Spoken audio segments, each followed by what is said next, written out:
I am Cookie, and if you're like me, then I must kill you and absorb your power.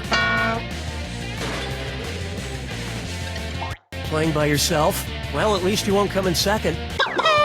And our wrong answer of the game is brought to you by Overgrown Backyard Supply Store. Because rusted out old washing machines don't just buy themselves. Find the wrong answer associated with our sponsor to get yourself some sweet prizes and bonus cash. And right this way. Get ready, time for question. Let's begin with, sorry for all the phallic imagery. You know, Sigmund Freud once said, sometimes a cigar is just a cigar. And that's true, everything doesn't have to secretly, subconsciously be sexual. That said, which common cigar size would look like the smallest penis? Presidente, Corona, Churchill, or Gigante? Compared to these other monster cigars, the Corona is only a respectable 5.5 to 6 inches. And it has a girth of, you know what, I'm gonna stop talking about this. Oh, Mama, gonna tell you what I'm gonna do. Say it so. And on its way, Kangaroo, Peanut, Albert Einstein, or Uranus? Kangaroo, Peanut, Albert Einstein, or Uranus. A character in the game series Tekken. Kangaroo, Peanut, Albert Einstein, or Uranus? A boxing kangaroo named Roger is a recurring character in the popular fighting game franchise Tekken. There's also a boxing raptor in the game, but I'm saving that fact for our Chevy Cavalier, Madame Curie, Potato, or Boxing Raptor series of questions. Dance with me, Disco 3. Here's a good one. Grimace. How could you best describe the bromantic relationship going on with the brothers Grimm? A bro-on-bro bromance? A bro-on-bro-on-bro bromance? A bro... There were two brothers Grimm, Jacob and Wilhelm. Legend has it that in his later years, Jacob Grimm fell under a terrible curse, but Wilhelm saved his life with a fist bump of true love.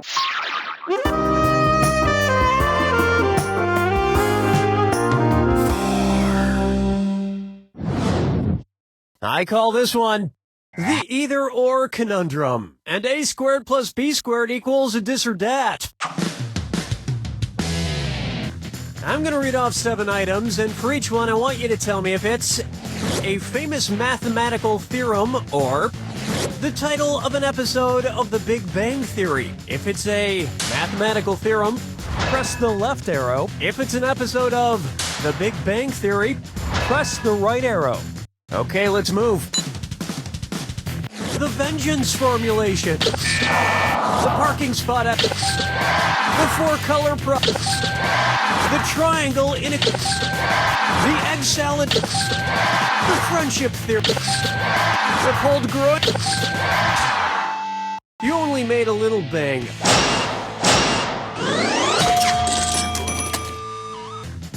I like The Big Bang Theory. Finally, there's a show that treats me like an intellectual equal. Man, I cannot get this toast out of the toaster. Stupid fork. Get that toast out of there. 5 fingers. Take a stab at. Nice to meet you, lady. Let's say Lady Gaga were on her way to another award ceremony, but this time sporting a kosher meat suit. If she wanted to keep it kosher, what crazy mode of transportation should she not use? A giant egg wagon? A giant wheelbarrow of flour? A giant...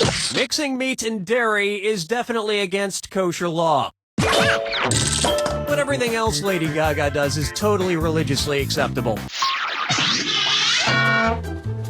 That's all we got for round 1. And you've got a pretty nice score. It's a shame there's nobody here to share it with. Remember, in round 2, every question is worth double.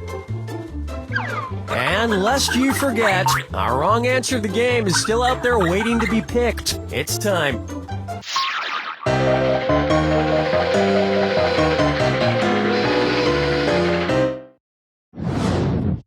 Bucker up for... Ah! I had a bad stream!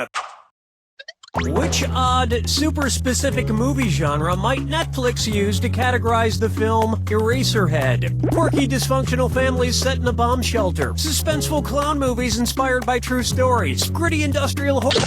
David Lynch's 1977 classic film Eraserhead is set in a nightmarish industrial town where the protagonist has a son that looks like a mutant.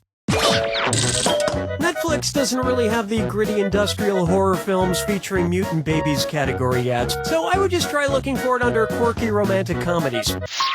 Question 7. Get up and shake your monkey bang. Coming up next, a grisly situation. I'm pretty excited, and frankly a little scared that we're bringing a real live bear into the studio for this next question. Sorry, Cookie. The dare had to drop out at the last second, so you got me instead.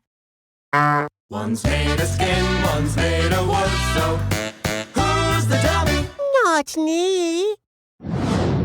We don't get the bear? Not you get me, Detty O'Brien, Dilly O'Brien's sister, who looks a lot like Dilly in a wig. That is actually a Ceteroturgeon who just looks... Yeah. We don't need to explain it again. Just ask the bear question, Betty. Okay. Which kind of dare is the most cunning dare in the world? The taller dares, black dares, brown dares. Brown bears, which grizzly bears are part of, are the most common and least endangered bears in the world. I suppose you want me to leave now. Does a bear shit in the woods? Yes, it does. I saw a dare in the woods when I was a little sapling. It was horrible. The strays everywhere and it gets stuck in their fur, and there's bits of squirrel and salmon in their Oh, and the smell. It smells like... The is wrong with you? It was a rhetorical question. Get out! Follow me down to the sea. And now, you never forget your first sniff. If Coco Chanel's first perfume had set a precedent for what the first of anything should be called, what would be true? January 1st would be January 3rd, Rocky would be Rocky 5, Pope Francis would be Pope Francis the 7th. The first fragrance sold by Coco Chanel back in 1921 was Chanel No. 5. So the first Rocky movie would be called Rocky 5.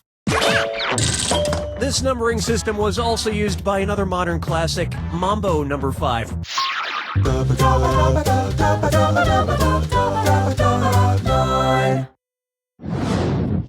Up next, is our children learning? I was watching a little Nick Jr. yesterday during my me time, and it seems like all their show titles are just nonsense words. Lalaloopsy, Team Umizoomi. Because every word in its title is an actual word in the English language, which of these Nick Jr. shows might be the most educational? The Backyardigans? One right answer coming up. Bubble is a real word, obviously, and so is Guppies. Nick Jr. did it. They titled an entire show using actual English. Of course, that can sometimes be misleading. I've tried to watch that Dora the Explorer before, and half the time it sounds like she's speaking a completely different language. Not to destroy your childlike view of the world here, but backyardigans aren't real things. But you know, it is a real thing. These cinder blocks that you just won, courtesy of the Overgrown Backyard Supply Store. Why mow your lawn when you can just fill it up with crap? Today's wrong answer of the game brings you an extra $8,000. Surprise.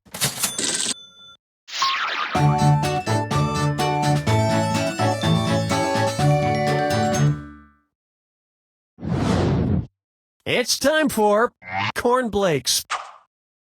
What might it sound like if Frosted Flakes mascot Tony the Tiger read the opening line of William Blake's famous poem, The Tiger? Tiger, tiger, burning bright. Tiger, tiger, proudly poised. Tiger, tiger, free and fast. No!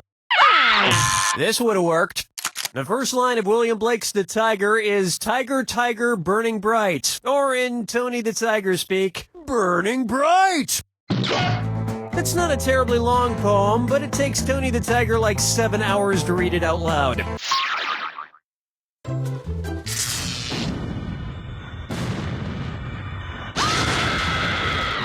Brace yourself.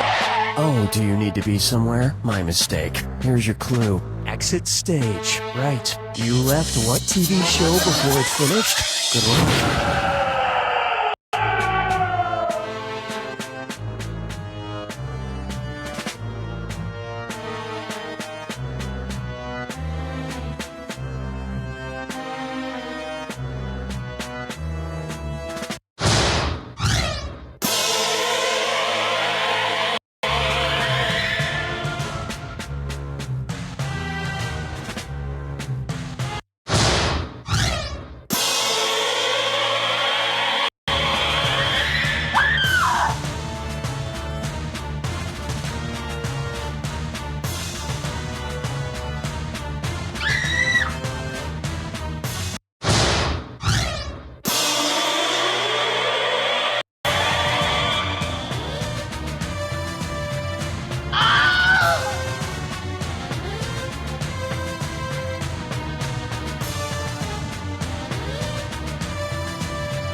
That's all she wrote! I've tried to leave my role as the host of You Don't Know Jack, but can never actually do it on account of a curse that gypsy put on me. This is my prison now. Oh. Alright, see you next time.